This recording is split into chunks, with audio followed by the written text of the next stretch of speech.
Supply and demand trading do not work. I'm sure you've marked a supply or demand level before. You waited for price to touch the level, and once it does, you enter a trade and expect it to bounce. But instead of bouncing, price instead breaks right through hitting your stop loss. Then you think, supply and demand levels do not work. Now before you get mad at me in the comments, I also trade supply and demand levels myself. In fact, it's actually one of the core strategies I use that has made me consistent profits after day trading for 7 years. So, how did I manage to be profitable, but most traders who trade the same strategy aren't? The reason most traders fail when trading supply and demand isn't because they're trading it wrong or they don't know how to draw the levels correctly. It's because they're only using one piece of the puzzle. In reality, supply and demand is just one part of a complete trading system. If you want to become a profitable trader and successfully trade supply and demand, you need to apply the rest of the framework that makes these levels actually work. And so, the exact trading system I'm using is called the SLC system, which stands for Structure, Level, Confirmation.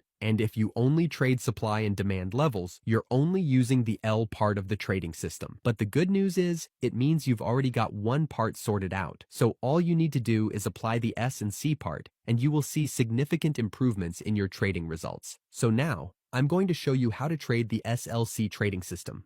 First, we start with the S part, which stands for structure. So, what is structure? Structure simply means the direction of the market. Now, there are 3 types of market structures: uptrend, ranging, and downtrend. In the SLC trading system, we only trade if the market is in an uptrend or downtrend, which means we don't trade during ranging markets. Now, the reason we must determine the structure early on is because it will determine the direction of our trades. If the structure is in an uptrend, then we only look for long trades. And if the structure is in a downtrend, then we only look for short trades. An analogy for this is like swimming in a river. If the current is moving downstream and you decide to swim against the current, not only will you move slower, but you'll also use more effort trying to fight the momentum. But if you swim with the current, you'll end up moving faster, while also using less effort because you're being helped by the momentum of the river. Identifying the structure of a market is quite simple. In an uptrend structure, you will see price forming higher highs and higher lows. And in a downtrend structure, you will see price forming lower highs and lower lows. So let's look at a real example of this. Here, I'm on the Nasdaq futures chart. First, you want to start by identifying the high time frame structure. In the SLC system, we like to trade on lower time frames, like the 1 to 15-minute chart. But specifically for the structure part, we want to go up to a higher time frame, like the 1-hour chart, and identify its structure there. So, let's switch to the 1-hour chart. Here, we can see that price is currently forming an uptrend. It made a clean upward move, then a slight pullback here, and price consolidated for a bit. But eventually, price continued pushing higher and formed new higher highs. So the current move is clearly an uptrend structure. Now, it's important that you determine the structure based on the latest price movement, because if you zoom out, price was previously forming a downtrend structure, but recently it reversed and started forming an uptrend. So we use the latest price move as our structure. Once the recent structure is identified, we move to the L part in the SLC system, which stands for level. Now, before we continue, if you want to learn more about the SLC trading system and apply it to your trades, I created the free SLC execution blueprint that you can download for free. It's basically a checklist that walks you through the entire structure level confirmation process step by step. So whenever you're about to enter a trade, you can quickly go through the checklist to make sure the setup aligns with the SLC system. You can download it for free in the description below. Now, back to the L part. So, the goal of the L part is we want to find strong levels where price has the highest chance of reacting. Within the SLC system, there are actually multiple ways to identify these strong key levels, but in this video, we're using supply and demand. Now here's a quick explanation of what supply and demand levels are. To put it simply, these areas show where aggressive buying or aggressive selling previously took place.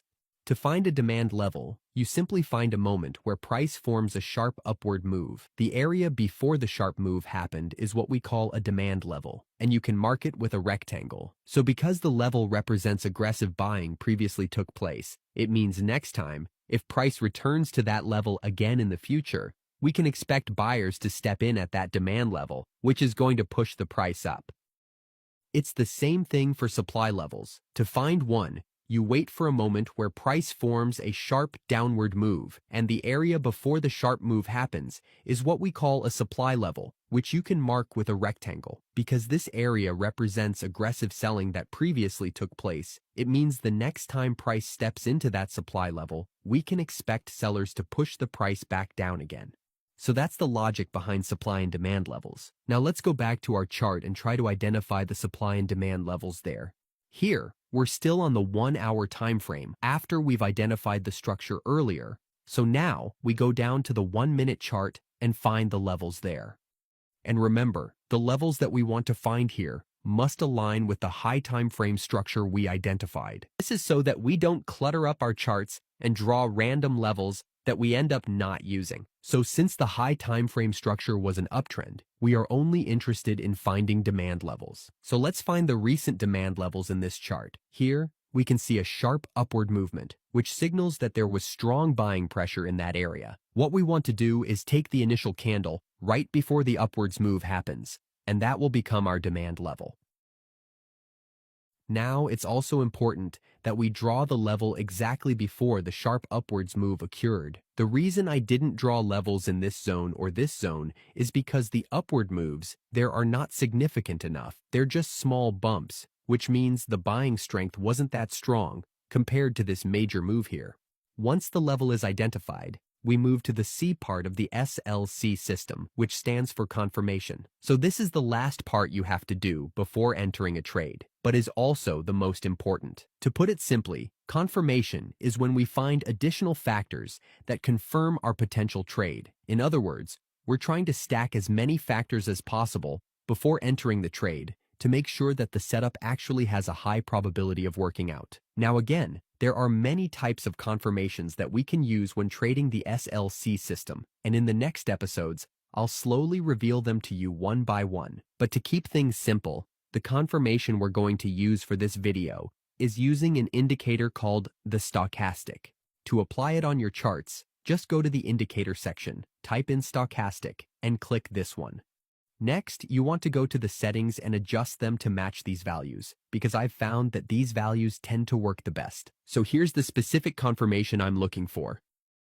As price taps into the demand level, the blue stochastic line needs to break below the oversold line, which is this line, and then crosses back upwards. This analysis from the indicator basically shows that price is becoming overextended and is starting to show signs of a potential bounce. So we're simply adding another analysis to confirm that the bounce is actually happening. And this small difference alone can drastically improve the accuracy of your trades. And once everything is aligned, we open a long position. The stop loss goes slightly below the demand level, and we can set a take profit target of 2R. And in this example, price moved up and hit our take profit level perfectly. So you can see just how powerful the SLC trading system is. All you have to do is follow a simple trading framework, and it can completely change the way you approach the market.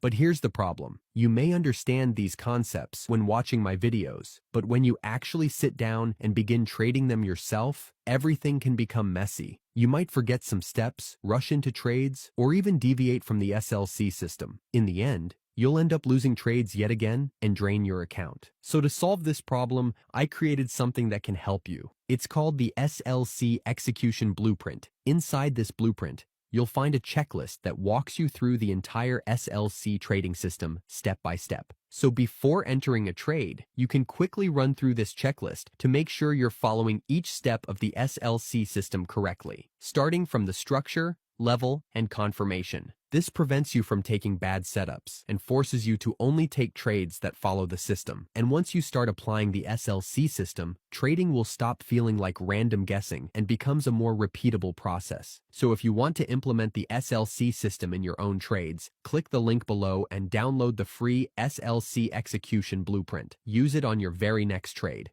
So that's it for today. I'll see you in the next episode.